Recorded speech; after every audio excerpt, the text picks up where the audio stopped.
Hola, bienvenidos. Vamos a revisar métodos para sintetizar la evidencia. Entre algunos de los métodos tenemos 4. Uno de ellos es el resumen cualitativo, conocido como revisiones sistemáticas. Segundo, resumen cuantitativo, conocido como los metoanálisis. Tercero, reanálisis de datos individuales basados en estudios primarios, participantes primarios basados en metaanálisis. Y cuarto, análisis prospectivos basados en otros métodos. Vamos a ver algo de historia. Las revisiones sistemáticas, motivo que nos origina realizar el video de hoy, fue lanzado en 1979 por Archie Cox. Esta idea fue evolucionando, así es que en 1999 se publica la Declaración de Calidad de los Informes de Metaanálisis, por sus siglas, tenemos aquí CODOM. En julio del 2009 se publica la Declaración PRISMA, de igual manera por sus siglas, significa elementos de informes preferidos para revisiones sistemáticas y metaanálisis. Tanto el informe, la Declaración PRISMA, como la última versión 4 de la corporación Cochrane son similares, por lo tanto vamos a hacer un análisis. ¿Qué es una revisión sistemática?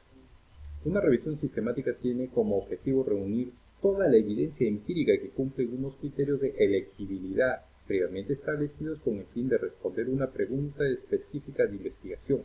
Utiliza métodos sistémicos y explícitos que se eligen con un fin de minimizar sesgos, aportando así resultados más fiables a partir de los cuales se puede extraer conclusiones y tomar decisiones. ¿Cuál es la necesidad de realizar una revisión sistemática? Tanto que investigadores, tesistas de pregrado y posgrado se enfrentan a cantidades inmanejables de información relativa a evidencias en investigación. Si esto se le suma que es muy poco probable que todos ellos dispongan de tiempo, las habilidades y los recursos para identificar, evaluar, interpretar esa evidencia e incorporarlas para la toma de decisiones en el campo de las ingenierías, las ciencias de la empresa y las ciencias médicas. Entonces, en este sentido, las revisiones sistemáticas responden a este reto, identificando, evaluando y sistematizando la evidencia basada en la investigación y presentándola en un formato accesible. Entonces, ¿qué es un metaanálisis? Un metaanálisis es una revisión sistemática, pero no a la inversa, ya que un metaanálisis implica una síntesis cuantitativa de la evidencia acumulada sobre una pregunta de investigación previamente definida. La imagen que se muestra es una de las figuras asociadas al metaanálisis, conocida como gráfico de bosque, que permite presentar de forma conjunta las estimaciones puntuales y de intervalos de los estudios seleccionados. Revisemos entonces la estructura de una revisión sistemática. En el título se debe identificar la publicación como revisión sistemática, metaanálisis o en todo caso ambos. Resumen.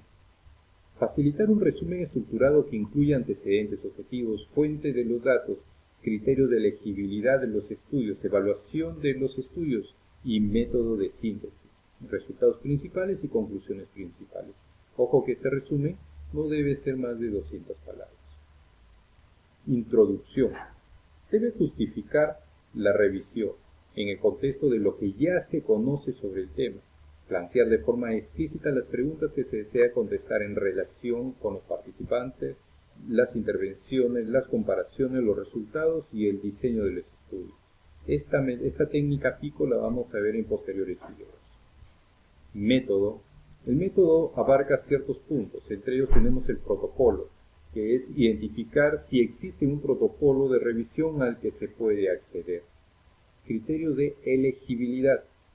Especificar las características de los estudios, por ejemplo, los que responden a la pregunta planteada, duración del seguimiento y de las características, por ejemplo, años, idiomas o estatus de la publicación, utilizadas como criterio de elegibilidad y justificación.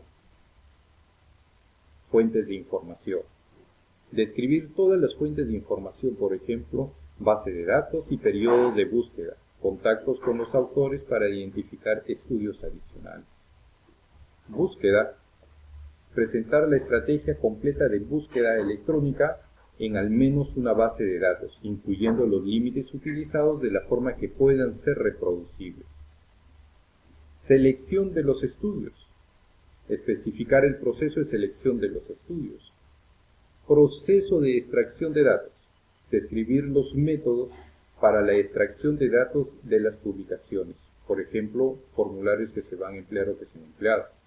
Y cualquier proceso que deba obtener y confirmar datos por parte de los investigadores.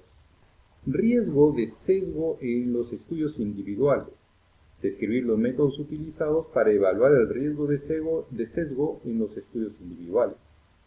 Especificar si se realizó al nivel de los estudios o de los resultados y cómo esta información se ha utilizado en la síntesis de datos. Medidas de resumen. Especificar las principales medidas de resumen, por ejemplo, razón de riesgo o diferencia de medios. También tenemos los resultados, y los resultados también tienen ciertos puntos que vamos a tratar. Primero es selección de estudios. Facilitar el número de estudios cribados, evaluados para su elegibilidad incluidos en la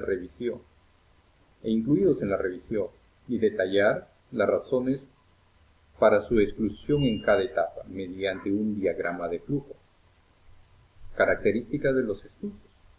Para cada estudio presentar las características para los que se extrajeron los datos, por ejemplo, tamaño, duración del seguimiento, y proporcionar las citas bibliográficas.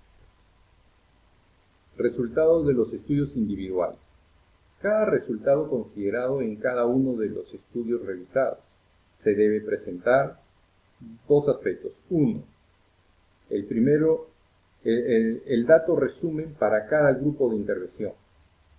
Segundo, la estimación del efecto de su intervalo de confianza en forma gráfica mediante un diagrama de Boston. Obviamente estos dos puntos son si es que necesariamente se va a trabajar un metaanálisis.